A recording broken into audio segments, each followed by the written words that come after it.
tumbling through 1,000 centuries. You don't know where you land.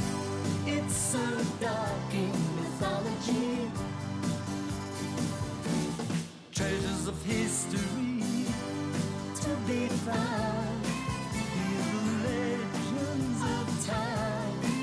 All the handiworks remain. Only dream away.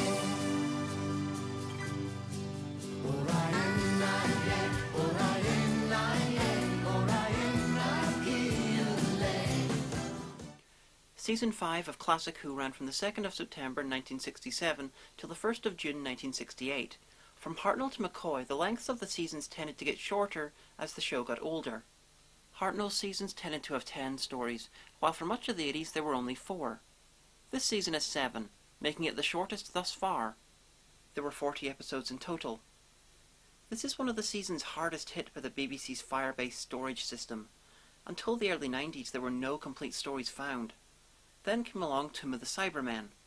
The discovery of a complete copy of Tomb of the Cybermen in Hong Kong was a massive deal. It was considered one of the lost greats of the show. It introduced the Cybermats, gave the Cybermen a new home planet in Telos, and featured a frozen legion of Cybermen. It was considered. Once you saw it, some of the luster was lost. Many of the shows that get returned get reappraised once you can actually see them, and Tomb was no exception. It wasn't quite as good as everyone thought it was.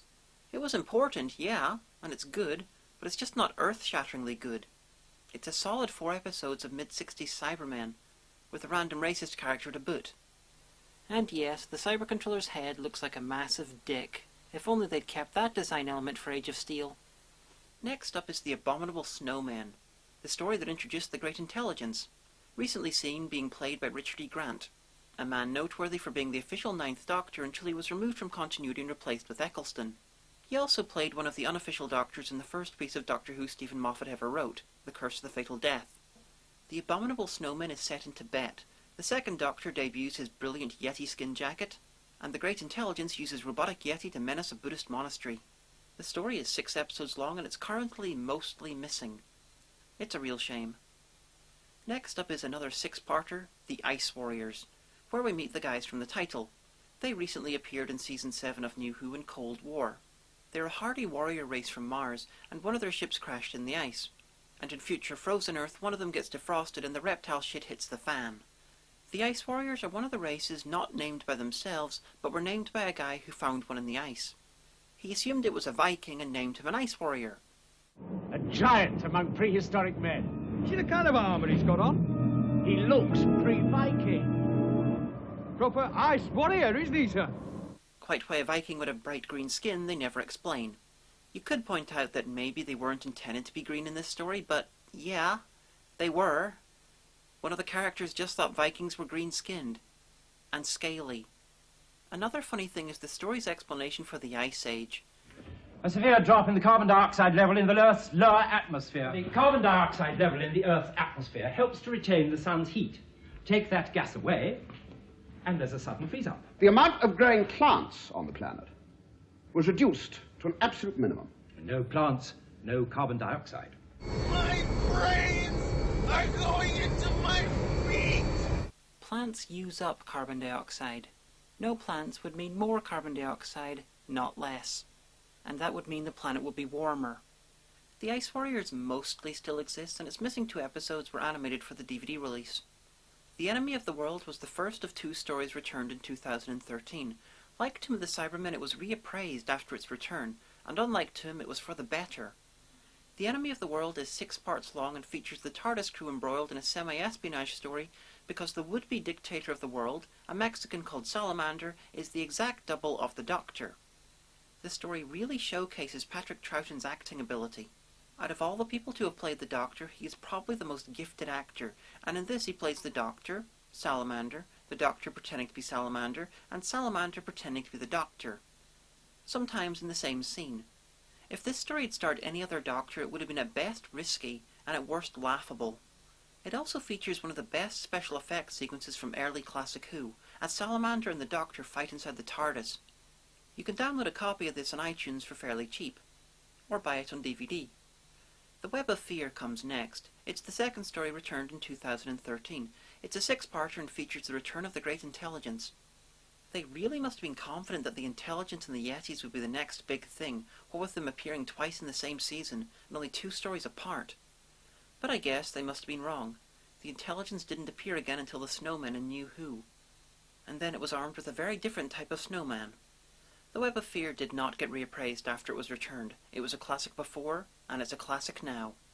The Intelligence has the Yetis attack the London Underground, and the only thing that can defeat them are the TARDIS crew and the army led in the mission by Colonel Alistair Gordon Lethbridge Stewart, later known as the Brigadier. The disembodied Great Intelligence is another extremely powerful being that was connected with the Cthulhu mythos in the books. He's Yog-Sothoth, so that's cool. The DVD for this story has not been released yet, so please forgive the telesnaps. If you're at all interested in seeing some great classic Who, then you should download this story from iTunes. Right now. The next story is Victoria's Last, and it's one of the still missing absolute classics of the show. Fury from the Deep. 6 episodes of atmosphere and a ludicrous concept that works way more than it should. There's a connected set of oil rigs and they're under attack from evil foam, evil seaweed, and evil gas. They all have a single mind and they like to possess people. And it's down to the TARDIS crew to help save the day. This is the sort of concept that shouldn't work to such a degree that it rightfully would have been laughed out of the room in the Russell T Davies era. And he invented the Slovene. But it works. It's claustrophobic, eerie, ominous, and the sheer alienness of what they're dealing with is brilliant. A comedy show called Dead Ringers made the point that most of the Second Doctor's monsters were made of tinfoil. Tacky. Oh, my goody aunt! Now that's bang out of order. You know that all his villains were made out of tin foil. But that's not true. It's much sillier than that. Most of them were made of fog, foam, and stuff like that. Okay, well maybe the fog and the foaminal weren't technically monsters, but they still turned up a lot. And how effective it could be is just fucking hilarious. It shouldn't work, but usually it did. Fury from the Deep also features the best single shot from the show's history. The only footage we still have from this story is from the censor cuts that the Australian Broadcasting Corporation made to the episodes when they imported them. So we still have this. A freaky as hell looking guy vomiting evil gas on someone. Fucking great. This story also introduced the sonic screwdriver. Now my favourite sonic screwdriver was the one in the McGann movie, and I hate the light at the end of the new series. In fact, I came dangerously close to ranting about it in one of my Twatty Who reviews, saying shit like, the classic Who sonic screwdriver didn't have a light, the light's fucking stupid, and other really rational things like that. But then I remembered that Patrick Troughton's sonic screwdriver had a light on the end, and I can no longer whine about New Who making the Sonic stupid looking by illuminating it. Victoria left because she was tired of all this nearly dying crap on the TARDIS. She was an orphan teenager with no family, so she decided to stay with some people from this story. Hopefully not on the oil rig. Fury from the Deep is fucking great, and it's the last story I'd return to the archives if I could sell someone else's soul for 5 missing Doctor Who stories. And lastly, the final story of the season, The Wheel in Space. It introduced the Second Doctor's final companion, Zoe, the first companion to be smart enough to rival the Doctor. She also wore a catsuit, and her ass has its own Facebook fan page. The last thing introduced in this story was John Smith being used as the Doctor's alias. On and off, it's still being used today. The Wheel in Space is a 6-parter and features the Cybermen. They couldn't use the Daleks this season, so they had double the Cybermen and double the Great Intelligence. Never accuse Classic Who of not thinking outside the box. So the Cybermen are attacking a space station called the Wheel, and it falls to the Doctor, and Jamie, and now Zoe to save the day, by blowing their fleet up. I really hate New Who's sometimes tendency to have the Doctor claim to hate weaponry and refusing to kill, because he kills quite a few in Classic Who. As I see it, the character has no qualms about killing when it's necessary, something that Moffat, to his credit, seems to understand, like in Day of the Moon when he arranges for the Silence to cause their own genocide. Of course, he's not quite so subtle in this one. He electrocutes a captive Cyberman and alters the station's laser to destroy an entire fleet of Cybermen.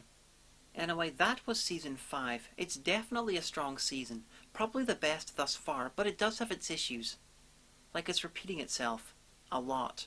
All but one were base under siege stories, and with the Great Intelligence and the Cybermen getting 2 stories each, there was only 3 left for everything else. It's a season of very good stories that could maybe have benefited from being spread around all 3 of Troughton's seasons, rather than being concentrated in the one. At least that way there would have been more variety. The next season is Troughton's last. It features my favourite Classic Who story, the introduction of Unit and the debut of Robert Holmes, arguably the best writer the classic series had. Measure